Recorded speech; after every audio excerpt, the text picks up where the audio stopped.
I'm hand stitching the edge. I started at the top, and what I did was I rolled that quilted fabric up over the sewn edge where I sewed this by fur machine, and just, maybe about just enough to roll it so that this fur edge won't wear out as fast. And when it's done, it finishes flat. It looks good. You aren't going to see the fabric from the top because the fur is so dense.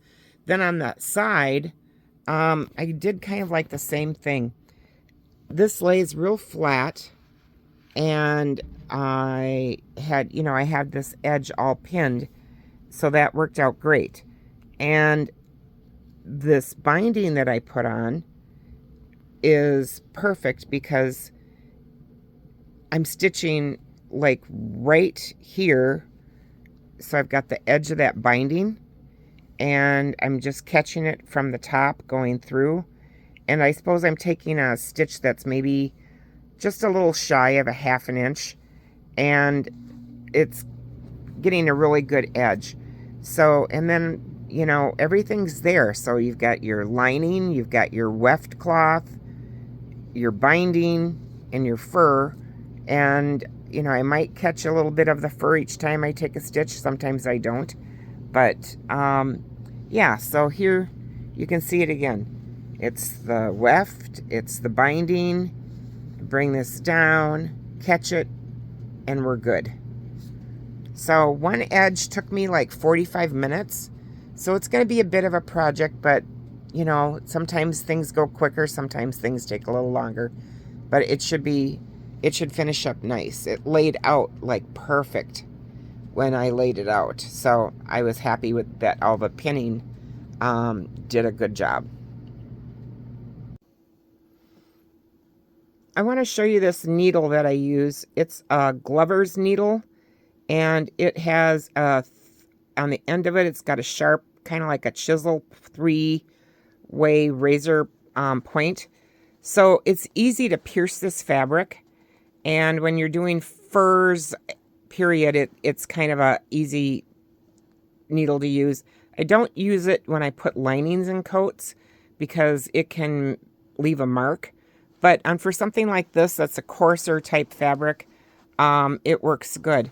And what I do is, besides sewing it, or, like how I did around the perimeter, I also come back, and about every 15 inches or so, depending on how big a blanket is, I do a small spot where I follow the quilt line and do either around a square, oblong, let's see, maybe about 4x4, or on this one I'm just doing a straight line horizontally about 5 or 6 inches, and I'll do that like probably 4 to 5 times down the length of the blanket. And then I'm doing it about every 7 or 8th rosette on going across. So it's going pretty good. And I just wanted to point that out to you. And when I do this, when I catch this, what I'm doing is I can feel that weft cloth right underneath there. So I'm not going through and quilting into the fur. I'm only quilting into the weft cloth.